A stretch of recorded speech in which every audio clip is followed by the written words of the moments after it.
All right, I think we are waiting for our speaker to join in because he's just joining in. So give us 2 minutes, and till then, I'll just, as some of you are new to our platform, I'll just introduce us. So we are Asian Pathfinders. We hold these fireside chats every Saturday at 11 a.m. depending on the speaker's availability, but we definitely try and do it at one specific time so that everyone knows that these happen at this time. Uh, so today's topic is obviously China-Pakistan economic corridor in the Hindu Kush range and the Himalayan Network. So we'll have Kallol Bhattacherjee, Senior Assistant Editor of Hindu, joining us. So before Kallol does, I'll just give you a brief about us. Just a request, if you're not muted, please mute yourself. It just helps the speakers and everyone else to reduce the noise at the background. So please do so. Thank you. So just to give a brief about us, we started as an idea where we wanted to have a platform for scholars, practitioners, academicians to come together and have a constructive dialogue. I understand, and we do understand that a lot of platforms out there. One of the reasons we think we are different is definitely that we give that ownership to everyone. So you can definitely pitch in the ideas that you would like to be presented on. If you think an expert should come to this platform, we've had people reach out to us saying, these are our people that we think you should invite, and we've done that in the past. So definitely, if you think you have someone that you like to hear and others will benefit from it, do that. Just a quirky history behind why we call it Fireside Chats. It was started by the US President Franklin D. Roosevelt during the Great Depression and World War II.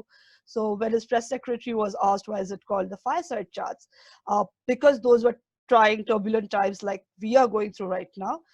That's when he used to have those chats on the radio then, where he would say, oh, I'm sitting around the fireplace and explaining it to the American citizens. So yeah, just a quirky little history behind us.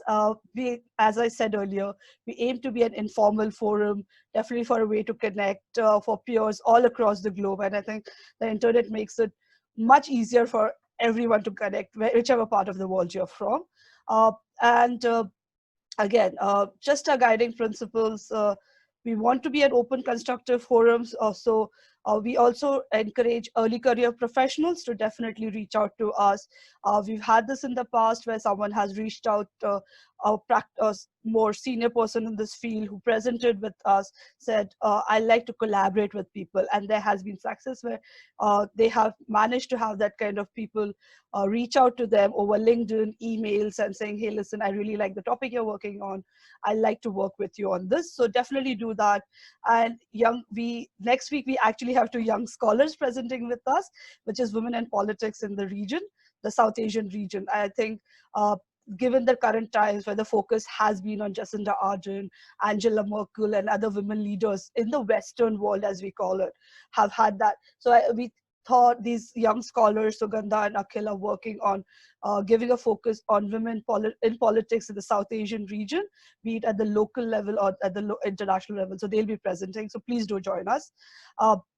And obviously, like I said earlier, early career professionals can reach out. So that's a mentorship way also. So execution of the idea, we are planning, and this is a way to create a knowledge repository. And obviously the cornerstone of this is our weekly chats that we have, but definitely going forward, we are looking to work on different ideas, and we always welcome any feedback from any one of you. Some of you have given us some really great feedback, and we continue to expect such great feedback from everyone. So please do. Uh, these are the potential topics. So just broadly defined. So definitely a lot of these are interlinked. So this week and last week, we've had regional dynamics. We had someone present on the Chinese Communist Party last week. This we have it on the CPCE. So obviously going forward, this is what we're trying to do. The guidelines, I think we all are mature individuals, but definitely just to give you a brief, just respect the views of others, but please free to express yourselves. We are here to learn from each other. Respect intellectual property. I think it's very, very important.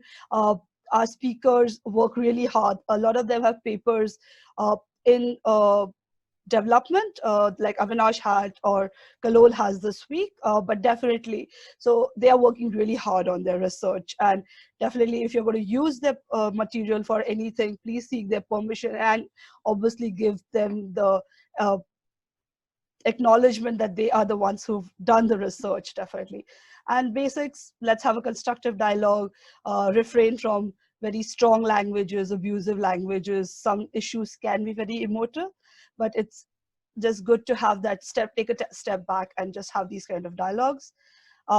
So like I said, you can contact us, reach out to us on LinkedIn, or our email address, it's there in the chat.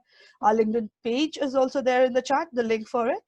And that's it from my end. I'm going to hand it over to Shreyas, who is the host for this evening, and he's going to introduce Kallol, and then we will pass it on to the reason why you're here, to listen to him.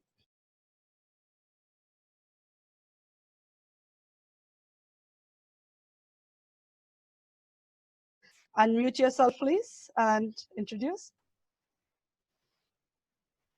Okay. Yeah. Shreyas, I think, has some issues, technical issues, maybe.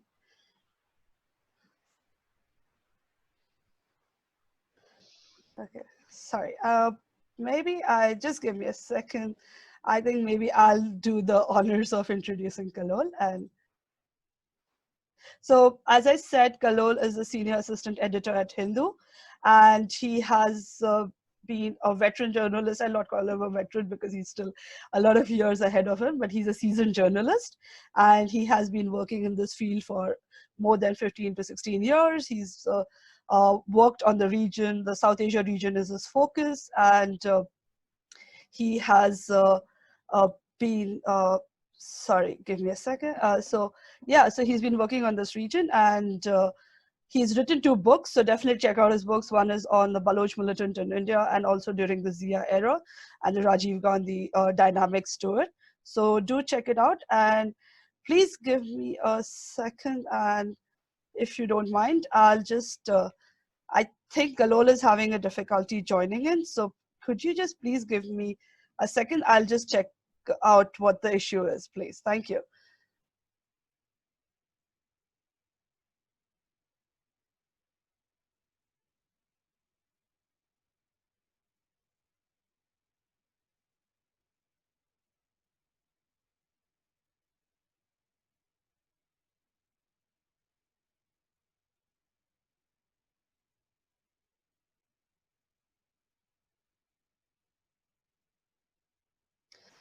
Sorry, just technical issues. He had the link was not working. I've sent it again to him. So please, 2 minutes. Thank you so much.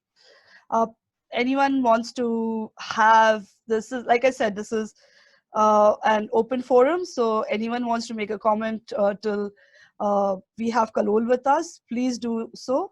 I'll be happy to unmute you. Anyone who's worked on this region, I'd really appreciate your points, your experience of covering this region. Okay, Karmini. Okay, I will have to unmute you, please.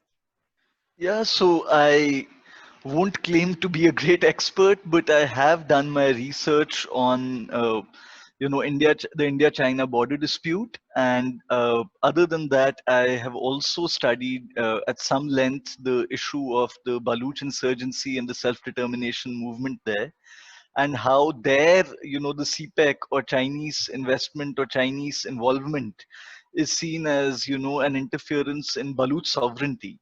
So that is something I have written about. I have written a book on the India-China border dispute from an international law standpoint, and on the Baloch self-determination movement. So yeah, that's my background in this regard. Great.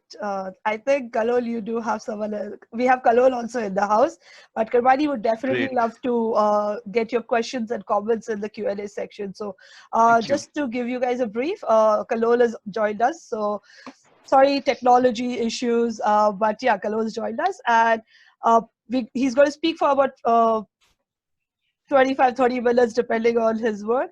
And Kallol, I've already introduced you, so but yeah, and then it's open forum. Ask your Q&A, give your comments. As Karmaili has had experience on this sector, he can give us the comments. But definitely, please ask your Q&A during the Q&A section. Thank you. And over to you, Kallol.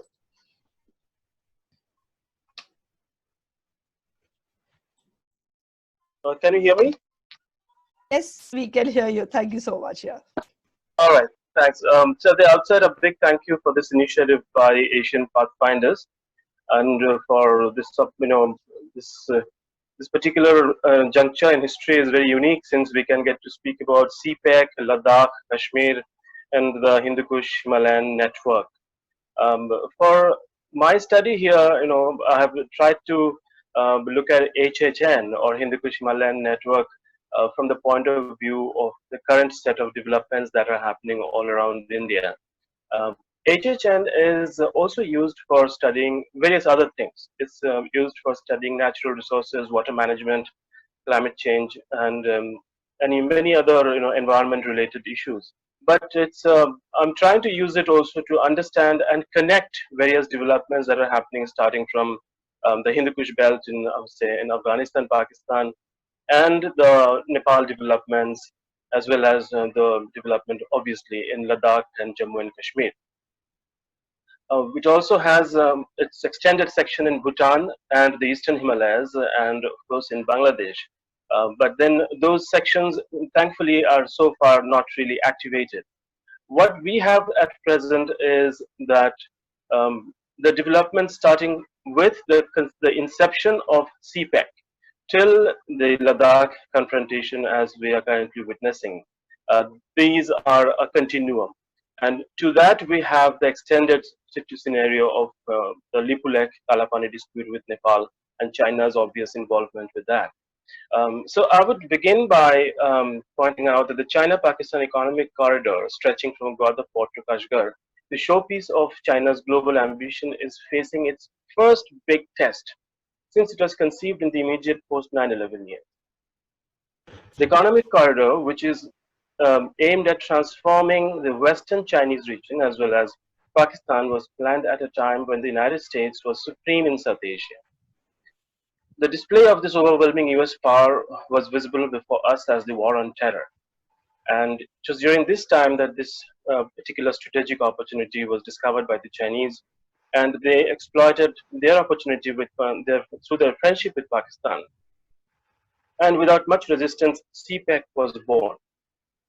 Here I have divided the challenges, and here I have divided the challenges that CPEC faced into two categories. In the first, we have the traditional challenges, with the local Baloch militants, militant groups, the freedom movement of Balochistan, who are concentrated in or around the region of Gwadar port and in various urban centers, as well as in the countrysides of Balochistan and in the Afghanistan-Pakistan border, which essentially is an open border.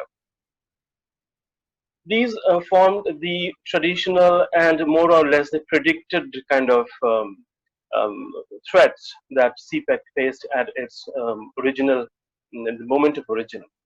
The second part of this risk is associated with some of the sovereignty-related matters.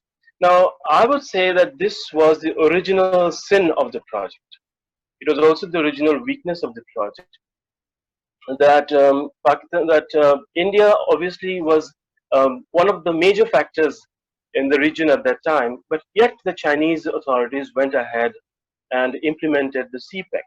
We don't really know what was the calculation behind it, that why China neglected India's concerns about sovereignty at that moment. But nevertheless, they went ahead. And at least on the legal ground, at that time as well as now, CPEC remains highly controversial, because you cannot really build on the territory that is considered to be part of your neighbors, sovereign domain, and then go ahead and not just build a link road through that, but in fact build and also continue to build and continue to plan to build many more infrastructure projects in the same area. So this was one of the original problems with the CPEC, that why the Chinese went ahead with it despite all its inherent weaknesses. I think it was because of the strong assurances that they might have received from the military leadership of Pakistan at that moment. That might have come to them as a strong assurance which would perhaps help them weather the challenge in the long run. New Delhi had been among the most consistent critics of CPEC because of the apparent violation of sovereignty, because Gilgit-Baltistan, through which CPEC passed and was conceived, is essentially part of India's sovereign territory. Well, the origin of CPEC can be traced through the construction of Gwadar port in 2002 and 7. The ultimate beginning came after the arrival of Prime Minister Narendra Modi's government in Delhi when President Xi Jinping visited Pakistan in 2015. And despite having visited India the previous year, he went ahead and formally launched to mark the beginning of CPEC in a grand event in Pakistan. So from that moment onwards, dynamics for the Hindukush Himalayan network were set in motion, according to me. And I feel that President Xi's personal involvement in this as a grand Great Wall of China kind of project really somehow was the driving force behind it, because the Chinese bureaucracy always has this desire to build something that's remarkable, that's visible for the whole world to see. Um, but despite these interactions of the past suspicion, Prime Minister Modi's interaction with President Xi and President Xi's interaction, not just in India and in China, but also in other parts of the world where they continue to meet, these differences and suspicions did not vanish, and CPEC continued to remain a problematic project. But having grown over the last, I would say, 6 to 5 years of, it's been a very intense planning on the part of the Chinese and the Pakistanis, and so much so that today they are not just looking at CPEC, they are looking at CPEC plus many other infrastructure projects in Gilgit-Baltistan, which is going to change the region and its environment. The new phase in the new phase that we witness today, the region is caught up in, is the phase where in the north, on the other side of the Himalayas, we have the Chinese pushing on the HHN, and in the south, India is pushing on in a reactive manner or responding to that dynamic from China. And the Americans are obviously recalibrating their positions. They are watching very carefully what India and China are going to do. All along the Hindukush Himalayan rim, the critical activities are currently underway that indicate that the region that gives CPEC its opening into Pakistan and the Arabian Sea will have many more events that will unfold in the coming days, months, and years. So the original sin, as I said, of neglecting your neighbor's sovereignty is proving to be costly for China, but it is also jeopardizing India's long-term growth prospects and vision of prosperity, as well as obviously CPEC and Pakistan, and drawing the rest of the region's players into its vortex. The first phase, I would say, of this, as I have narrated that the first move was made by China by beginning CPEC itself, when the HHN is more or less shaken out of its, perhaps thousands of years old slumber. Because this sort of, a break in to the southern part of HHN has not really happened historically ever before.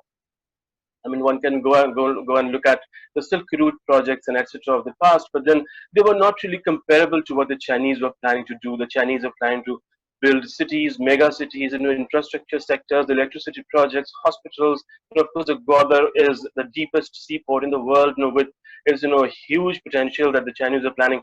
So for some time now, especially in the democratic world, these sort of issues were sought to be determined through election process. Now, China is not a democracy, as we all know, and China obviously planned its moves in its own bureaucratic manner. But India had to respond to it. And when India's response was contemplated, and obviously took a long time to respond for India, it finally came in August 5, 2019. And when that response came, what we find is that, from my point of view, I would say that that is the determining, that is the moment of inflection. That now it was the pushback from India that is also beginning, and the status of Kashmir was changed. And what we had, in effect, was assertion of India's claims, not just over Kashmir and Gilgit-Baltistan, but also over Aksai Chin, going all the way back to the Jammu and Kashmir's map of 1947, August, September, October, because that is the original map of Kashmir, the princely state of Kashmir. So what we have essentially is India asserting its sovereignty over the whole domain of the head of the Hindukush Himalayan network, because Kashmir, Ladakh, and Gilgit-Baltistan is the head of this particular network. And once India got into that arena, as trying to shift the cornerstone and move itself to its advantage, there obviously were to have certain consequences to that, or certain pushbacks from the Chinese side that we currently are witnessing. Um, we are seeing the challenges in a way beginning from the head of the Hindukush Himalayan network, and it's radiating all through the right and the left of the mountain range, or the mountain range network, and it's reaching obviously from Afghanistan and also to all the way to down to Nepal. On August 5, 2019, when India amended the Article 370 of the Indian Constitution, um, what we had in store for us was not yet very clear, but it took some time for us to see what was coming. And most importantly, we had the creation of the state of Ladakh and its long-term, the creation of the Union Territory of Ladakh and its long-term implication over India-China relation was also yet to be understood. The decision unfolded over the next 4 months, and as we saw subsequently, what came to um, really matter most was the safety of CPEC, because that is the core concern of China. And with the assertion of the territorial sovereignty of India, the legal constitutional assertion of territorial sovereignty, India had sent a message that now CPEC was obviously in its radar. And it was a legitimate target, both in a legal sense as well as in a tactical sense, perhaps. And that is when I think some of the ultimate dynamics were ignited. I would say that from here we have to really begin to think about how some of these dynamics of August to say January, August 2019 to January 2020, how these dynamics really rippled across the entire network and affected our relationship with other countries also, and continues to shape these relations will shape these relations in the coming days. But for me, the most interesting behavior has been of Nepal, because Nepal traditionally has a very neutral position on Kashmir. Its primary concern is the welfare of the Gurkha soldiers who are employed in Kashmir along the LOC and other military installations in Ladakh and elsewhere. The Nepalese also are part of the workforce in Kashmir, Jammu and Kashmir, and also in Ladakh. And their primary concerns have always been the welfare of the Nepalese, the Gurkhas, and some of the communities who work in this area. So much so that the foreign minister of Nepal actually came on record and said that the Article 370 abrogation was essentially an internal matter of India. It was not for Nepal to be worried about, but it was actually a short-term assessment. And in the long run, we all know what happened, because in 3 months' time, when India sort of republished its map, its political map, that map was not just a political map. It was also a political statement. It was a legal document because it showed India's territorial extent, spread all over Aksai chain, and it was very clearly demarcated, which showed the territorial extent of both the UT of Ladakh as well as Jammu and Kashmir. It is at that moment that Nepal woke up to the fact that the Lipulekh Kalapani dispute of the Limpiadhura Lipulekh Kalapani dispute was essentially a part of the same network that Nepal was not concerned about earlier. So I would say that that the big outcome of this phase of CPEC-oriented exchanges between India and China has been activation of the Nepal front. Because on the Nepal front, what we have is uh, a country which was benign, turning suddenly becoming aware of its territorial extent, obviously supported by, or to some extent supported by China's um, presence in the north.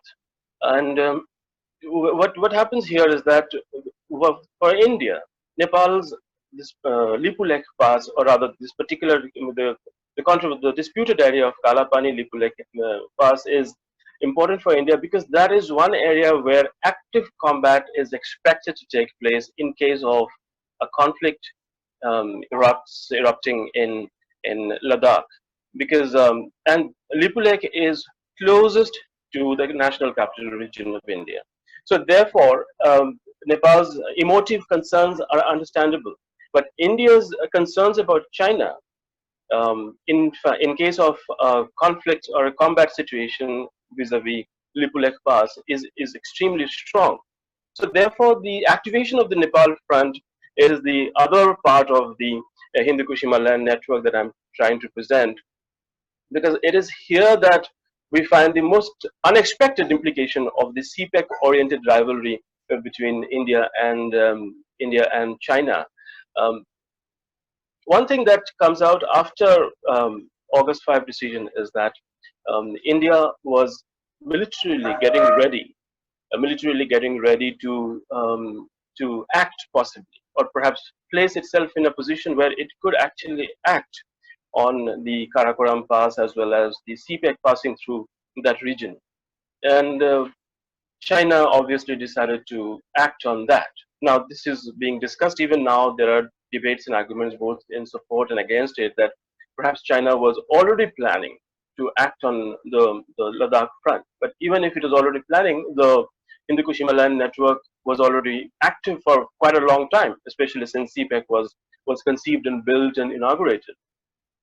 Now is the phase of expansion of CPEC, as we are witnessing with the Amar Bhasha Dam coming up as well. So all these issues coming to activate the chain of the network of the countries located in the region is really something that I find to be fascinating. So far, we have seen equally interesting examples that the rivalries over CPEC and rivalries um, over the active conflict kind of situation in Ladakh has the potential to spill all the way down to Bangladesh. Because just last week we had the Chinese reaching out to Bangladesh and offering a massive, exemption of tax for the export items from Bangladesh. So one can really see unexpected implications flowing out of something so crucial as CPEC. Because what appears to me is that CPEC is the equivalent of the greatest project that China has ever undertaken in its history. Obviously, it is part of the Belt and Road Initiative, and this is something that China will do everything to protect.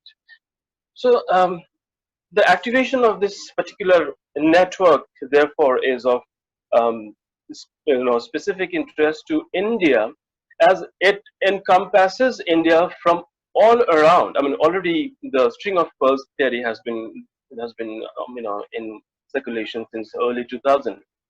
But what we have today is the activation of the HHN network, and the Chinese planning to militarize the entire HHN network in such a way so that they can probably call the shots in the way that they are at present calling in the South China Sea.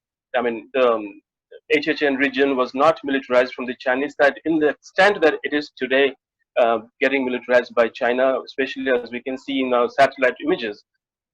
But this is something that I feel the Chinese are trying to activate the entire full military potential and keep it alive in that state for a long time, because this engagement I don't think is happening anytime soon. So that's something that I feel this is going to go in that direction. Now, having spoken about the Kashmir, the head of the Kashmir Ladakh, the head of the Hindukush Himalayan network, the implication in the Nepal front, and its potential to flow into the eastern Himalayas, going all the way to Bhutan, even to the riparian region of Bangladesh. I would come bring you back to Hindukush, the original place of its inception, and say that something very interesting is happening in the Hindukush region also, where we have the Taliban in peace agreement with the United States. And as the Taliban gets into the peace mode, it is essentially trying to form the coalition government, which is expected in the next 7 to 8 months' time. At the same time, what we have to see is the Taliban has excellent diplomatic relation with China. Now, if you have if you have the Taliban becoming a political force, having ended its phase of its an active insurgency, we have a new political player emerging in Hindukush, which will have to be in some way or the other recognized. China has good diplomatic relation with Taliban, and India is yet to begin full formal dialogue with Taliban, though both sides have sent out enough indicators showing that perhaps a dialogue is not impossible. I mean, the Taliban are obviously open to have dialogue with India, but it remains whether the powerful state of India would really engage with something like Taliban, which is an insurgency by some definition, and terrorism even till now, according to India's rule book. So we have to really see, how Taliban then plays its cards, because is Taliban going for Islamic Emirate, which is actually something that the Chinese would not like because of their concerns in the Xinjiang region. And interestingly, Taliban has already communicated to China that they are willing to give up the claim to Islamic Emirate and perhaps would be happy or satisfied with Islamic Republic of Afghanistan. And if that happens, then you have a new level of negotiation which is already underway between China and the Taliban. And if that sort of advantage in favor of China, the pressure on the southern part of HHN, that is India primarily, is going to increase. And how will then India respond to the Hindukush dynamics? That also needs to be studied well, because I think it will have to engage Taliban in some measure, some manner, whether covert or overt, and finally perhaps create its own goodwill in that area and play its diplomatic games there. But so here you have the full theater from Taliban in the Hindukush range to the head of Hindukush Himalayan network in Kashmir, Ladakh, Gilgit-Baltistan, the Nepal front, as well as a potential of activation in the eastern Himalayas, which is a traditional zone of India-China rivalry for a very, very long time. These are interconnected developments, according to me. These are not separate, and developments in the coming days will determine, how we play this game effectively to our favor. And of course, something that needs to be said about the United States at this juncture is that United States is an election year, and it's in negotiation with Taliban, and Taliban is using it to its advantage by establishing diplomatic contacts with other state actors like China, and possibly with other countries in Europe as well. But interesting to observe that United States is also aware of the Hindukush Himalayan network's potential, and the biggest sign of it came just 2 days before the phone call from Secretary of State Mike Pompeo when he called the Nepalese Foreign Minister Pradeep Gyawali, and the phone call was aimed at assuring Nepal support to the MCC, which is being discussed in the Standing Committee of Nepal Communist Party. But it's something to understand that for a long, long time, United States have given up on Nepal, and it was not engaging with Nepal directly. India was the primary primary, so to say, the in charge of Nepal, but it is no longer India's exclusive domain. United States is now directly involved, or rather showing direct interest to be involved in the affairs of Nepal, as it is emerging as a playground for China. So the vacuum is not something that the United States would like, and therefore it is rushing where the Chinese have come in a major way. So I would say that from CPEC and its original sin to the ripple effects that it is creating, um, it's something that's remarkable, and it has that ripple effect has brought alive the entire network of Hindukush Himalayan range, and that is something that's going to determine the way the region functions. And I won't be surprised if that is the region which will shape the world tomorrow. I would stop here, and perhaps I've explained just a little bit of my ideas. So I would love to hear from you guys, and perhaps we can have a little conversation on that. Thank you. Can you hear me? Yeah, thank you, Kallol. Thank you for that wonderful talk, and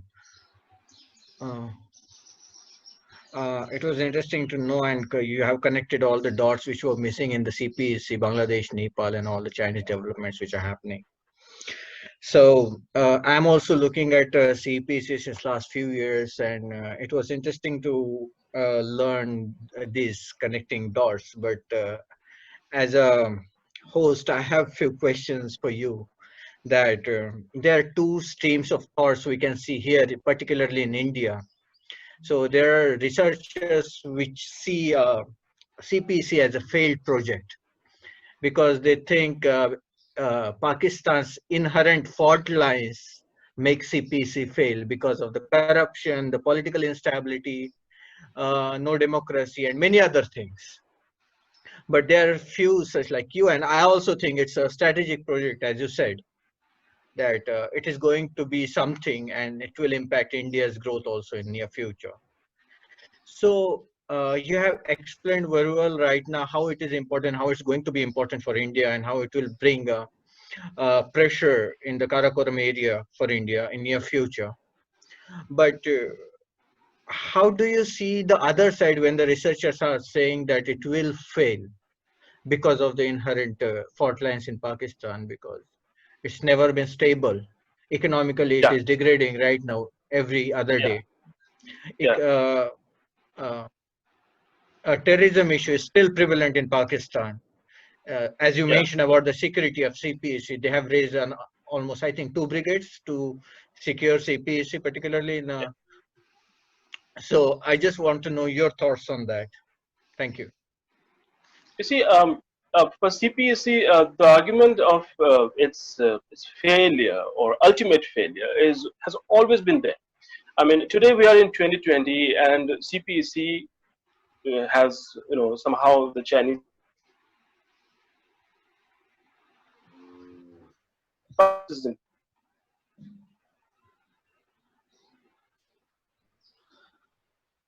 circles. I remember sitting in sessions in IDSA when the people were discussing it, and the same arguments were being made. But remember, there was a very interesting project that even India was considering at that time, which had the same sort of criticism. It was called the Iran-Pakistan-India gas pipeline. It was also a connectivity project. It was also planned to connect help India economically. But the argument of, terrorism, instability, Pakistan's instability, and Pakistan's unreliability, all of it also figured in that discussion. And finally, IPI gas pipeline project did not take place, and today nobody talks about it. But historically, when you compare the two, the difference is that Pakistan is essentially a hostile country to India. So India can never trust Pakistan with a vital project like IPI. But China could trust Pakistan with IPI. The issue is, if you look the condition in which China went ahead with CPEC by holding Pakistan's hand. The condition of Pakistan at that time was, today a lot of people perhaps don't remember how horrible it was in Pakistan in 2006.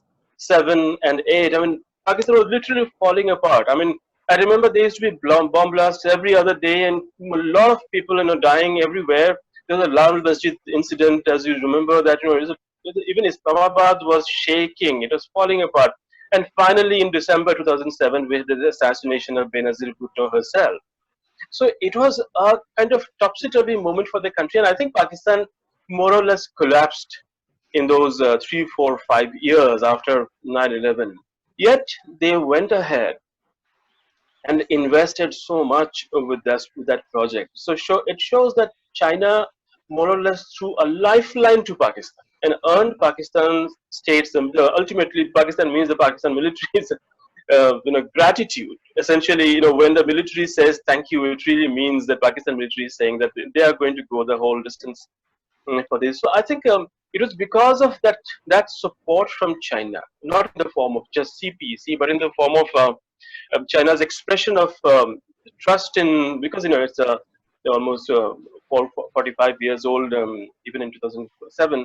Very intense, leadership level contact between the Pakistan and the Chinese leaders, so they could trust each other so much. So IPI fell out, and because IPI was unable to win over Pakistan, because we obviously can't win over Pakistan when we have so much of terrorism unfolding in Pakistan, and Iran obviously was cautious about Pakistan, and certainly India was. But in comparison, CPEC went ahead. So today, whether we like it or not, we have a reality where the Chinese side is willing to stake everything that it has, including its total military might, as we are seeing the muscle flexing, near Ladakh. I mean, it is unthinkable that they can actually throw a challenge to India, which is a thermonuclear power country. Imagine the poor. I'm sorry for calling them poor, but imagine the plight of smaller countries in Southeast Asia and in Central Asia. I mean, with Central Asia, Chinese have resolved all their disputes. But imagine the condition of those countries in Southeast Asia. I mean, they have maritime disputes. They have so many other economic disputes, and the Chinese are connecting economic issues with their problems regarding CPEC. As we can see, with Nepal and Bangladesh, they are connecting economic and health-related responses to their response to India vis-a-vis the CPEC and territorial issues. So they are connecting the economic front with the territorial front. So imagine the condition of these Southeast Asian countries, and how are they going to deal with China? If China doesn't respect India's territorial rights and sovereignty. So I agree with you that CPEC is inherently vulnerable, but that is also, I think, something that the Chinese studied fully, and they perhaps decided to go, the full length with it. So there is no way that even if it falls apart, I have heard the criticism coming from inside China as well, where even the common people have shared these sentiments, that why is the government of China giving so much money to Pakistan when there are real issues of health and unemployment inside China also. But then there is the state's prerogative, I mean, how ultimately a state behaves in investment and, in all those fronts, it's ultimately the state decides. So for me, I think, we have to reckon with the reality now that, well, here is CPEC, and Chinese call it the sensitive project, obviously because they are aware of the violation of sovereignty of India that they have committed, I mean, which is a grave mistake. And I hope sometime in future, I mean, of course, we can't anticipate it in China given its setup. There will be criticism of it that, how could such a huge project be conceived disregarding a powerful state's sovereignty? So I agree with you that it's supposed to fail, but it has taken off in some way. Now, instead of taking off, it is now becoming a vortex where it's pulling everybody into it and activating the whole region. That's how, I mean, I would try to deal with your question in that way. No, thank you so much. Actually, I would agree with you, because the intensity behind the seriousness of this project, as Chief of our Army Staff meets Chinese ambassador every month without missing. So yeah, it shows the seriousness. So we have a few questions with us. Pallavi is asking that how our move, like removing Article 370 from Kashmir, what is the impact of that on CPEC? How it is related to CPEC? Is there anyway? Your views. Well, the first issue is the assertion of legal rights. Um, you see, when the Kashmir dispute began in late 1940s, it was not that the Kashmir, the state of Jammu and Kashmir, or the Union Territory of Kashmir and the Jammu and Kashmir and the Union Territory of Ladakh, as we are seeing today. The first dispute was over the princely state of Jammu and Kashmir, because the princely state of Jammu and Kashmir was a party in the territorial issue which reached the United Nations. And in the United Nations resolutions, as you will see in those, there's 1948 and 49, the resolutions actually refer to the erstwhile princely state of Jammu and Kashmir. So the territorial identity of Jammu and Kashmir and Ladakh essentially encompasses the erstwhile princely states territories. And erstwhile princely state included Ladakh, Aksai Chin, and of course Gilgit-Baltistan and the part of Kashmir which is in Pakistan's control. So when you assert your legal and political rights, saying that it is happening for the first time after 7 decades, you essentially open the rule book of nation formation, because that is where we bring up the issue of territorial sovereignty once again. And we have asserted through that move the legal rights over Jammu and Kashmir and the full erstwhile princely state of Jammu and Kashmir, including Gilgit-Baltistan. And I would draw your attention to the first press conference that External Affairs Minister Jaishankar addressed after the August 5 decision. I think it was held in September 17th in 2019. And the headline that came out of that interaction was that we will take back, POK, because there is a legal, or rather, a claim over POK that came out after the Kashmir decision. And by POK, he obviously meant all of Gilgit-Baltistan and the Kashmir, and by implication also Aksai Chin and those parts of Kashmir which is not part of um, not part of India at the moment, so to say. So what we have essentially is a crisis which has unfolded over the last 1.5 years, more or less, because before that we had the election rhetoric. And this is a situation which can't be really resolved so easily. So because you have the legal claim of India, first of all, making its impact. And from that legal claim emerges the political and the rest of the tactical dynamics. So we can't really, downgrade the August 5 decision by India as a non-factor. It is certainly one of the major. Thank you. Thank you. We have next question from Mr. Tandani. He wants to ask himself. So, Mr. Tandani, can you unmute yourself and ask your question? Sure. So I had a couple of quick questions. Firstly, I wanted to know that, Bhutan has refused to share water for paddy fields in Assam, and we know that China has been seeking to woo Bhutan for some time.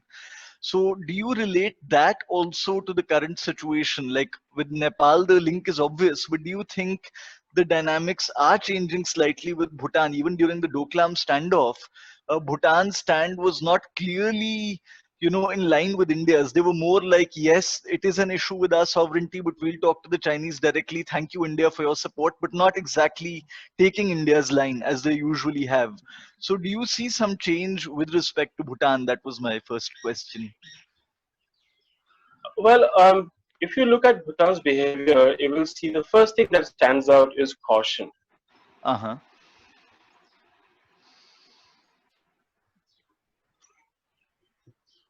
I can't hear you. I heard till caution, then hello. Kallol, you have muted yourself. Yeah. Now fine. So, go ahead, please. I'm saying that if there is one word which sums up Bhutan's foreign policy, it is caution. Just as much as India's traditional foreign policy was defined by the word neutrality and non-alignment. So Bhutan has remained cautious so far. But what I see is that, from my point of view, I feel Bhutan is watching India's response in Ladakh. Uh-huh. I think we lost Mr. Kallol again. Country. Can you hear me? No, I heard till Yeah, the yeah. point you said that Bhutan is watching India's response in Ladakh. After that, I lost you, I think. Yeah, I'm saying that, because Ladakh is a fellow Buddhist territory, Uh-huh. and Bhutan is also a part of the Buddhist domain of, of the Himalayas. Yeah. So they are watching India's response in Ladakh, and the response will finally determine whether India will be taken as a serious regional player, Lost you again. or India be, somehow taken more lightly, because Uh-huh. India's response to China in Ladakh will be taken to show whether India is a serious player or not. So I Uh-huh. think Bhutan is waiting and watching, and I don't think the reports about the stopping of the water supply is yet resolved, because there are contradictory reports coming from that side. So Okay. I would say that we have to wait for a few more days before we can figure out what exactly is transpiring there. Uh-huh. Uh-huh. So, firstly, I'd Karbani, like, I'm so sorry. yeah. There are a few other Yeah. questions. Yeah, yeah, please. That's what I Yeah, wanted to please. ask Yeah, the yeah, organizers first before, yeah. yeah, Please, please. others Yeah, can ask their me. questions. Yeah, thank you so much. No, Shreys, that's I'll hand fine. it over to you. Thank you.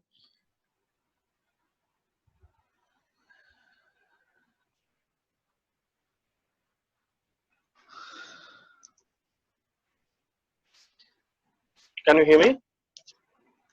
Hello, we can hear you. Just give me a second. I think we had a question from Simran, and it is related, I think, covering the whole Taliban issue. I think there are two questions, but I'll go for the one related to the Taliban one regarding the Chinese presence in Afghanistan. Where might one locate the Taliban in the Sino-Afghan relations? Also, because of the delays in the Aina copper mines in the Logar province. And I think one of the questions that I'd like you to address is where does Russia fit in this entire equation, especially related to India-China? And that's the question from Nitin. Thank you. Where does Russia fit in India-China relation? I mean, we have to really look at the Russian relationship in the way its response has been to India's request for quick supply of S-400 missiles in the last few days. India was supposed to receive the S-400 missiles as soon as possible, but Russia has not made that significant gesture, obviously because it doesn't want to antagonize China. The original idea was to supply, I think the not original, but the post-COVID idea of the supply of those missiles was that they would be reaching India sometime around 2021 December. But that is unfeasible because India needs those weapon systems immediately to bolster its defense network across the rim. But that is something that the Russians are still holding behind. So I would say that Russian behavior is obviously, again, a sign of its caution, because it doesn't want to jettison something like the BRICS, the RIC, because they have too much, and of course the Shanghai Cooperation Organization, and so they have a lot of investment in those areas. And so therefore, I think Russia is somehow trying to respond by creating this alternative narrative of Asia Pacific, which is something that was also discussed in the latest RIC meeting, where Sergei Lavrov, the foreign minister, talked about Asia Pacific, which is more like a response or a counter narrative to Indo-Pacific, which is supported by the United States, Japan, Australia network. So Russia is essentially throwing a kind of helping hand indirectly to India, that if you can replace Indo-Pacific with Asia-Pacific, which is more like a trilateral arrangement, especially created for India and China, then perhaps we have an option of resolving the differences between India and China. I think that is what I find, that the Russian response right now is to contain the tension from spilling into a military conflict. And that is why they are not supplying, they're not showing their military gestures, because they're quite worried that, there could be a repercussion for them as well. And I think the But then, of course, I think, deal with the Taliban factor here. Well, whenever I have asked the Russian friends that, what do they think about Taliban? They say there's nothing to worry. We have the best negotiator and Taliban handler with us, Mr. Kabulov. So, as long as you have, very Russians have some of the most veteran Afghan handlers in the world. Their bureaucracy is really well established as far as the Afghan network is concerned, and they are not, going away anywhere, because they are pretty much part of the China-Russia network as far as this is concerned. The one thing which we have to really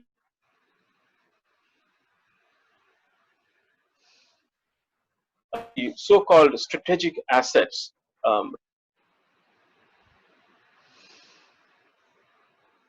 You can call them the terrorist groups, the international terrorist groups, and those are the real threats that Russia is worried about. And these groups will be somehow active in Afghanistan, and they will have to be accommodated by perhaps by Pakistan, because that's Pakistan's specialty. It's part of their security narrative, because they call them strategic assets, whereas other countries don't call them so. They will have to. Russia will probably look at this particular threat very seriously while dealing with long-term security requirements with Taliban. And one of the things that I also would look forward, how China and Russia get the counter-terrorism promises that the United States has received from Taliban. Because the United States has received solid counter-terrorism promises from Taliban, who have actually communicated that they would do the needful as far as the law and order management on the ground is concerned. But at the same time, they have not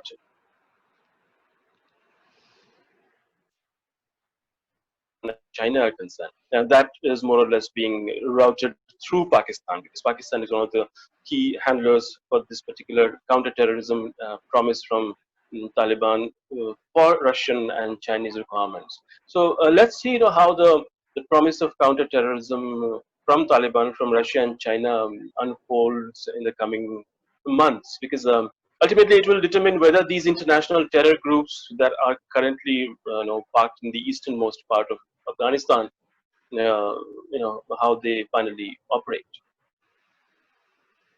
I think we have a question related to what extent may the CPCE projects in Pakistan occupied Kashmir be threatened by potential show of Indian force on the border? So that's a question from Simran. Well, I think it became very obvious, even with the Balakot strike, that the first casualty in case of a conflict over, India-Pakistan, or even the India-China over CPEC, is going to be the region of Pakistan occupied Kashmir, because it is the most vulnerable part of Pakistan, because you can literally strike most of the targets located there, even while staying inside Indian domain from an aircraft. So I think these are obvious targets. I mean, the region of Punjab bordering Amritsar, the Pakistan occupied Kashmir. These are obvious targets, and Pakistan can't really do much about the security of these areas, and also the security of places like, say, Karachi in a conflict situation really can't be. Pakistan really can't do much. What it can do and where it can do is essentially in the northern areas, the higher mountains, where it will have support from China, as we are seeing the Chinese refueling, the Chinese cargo aircraft are already refueling in some of these high altitude airfields of Pakistan. So those are the areas where the collaboration between those sides will take place. Whereas I think they will have little option but to take the hits, when it comes to Pakistan occupied Kashmir. Great, Kallol. I'm going to ask last two questions because of interest of time. One is, I think there are two questions from Prajwal and Raghavendra, which are on similar lines. The recent US announcements about troop redeployment from Germany to South Asia, the whole, or towards the South China Sea and that region. How do you see that changing the regional dynamics, be it from the US? Can you just come again? I think I Okay, can you hear me now? missed you. Is this okay? Yeah, I can hear you. Okay, Yeah, perfect. I can hear you. The question is two questions related to the US forces in the region. Hmm. We had recent announcements from Secretary Mike Pompeo regarding troop deployment or movement towards the region.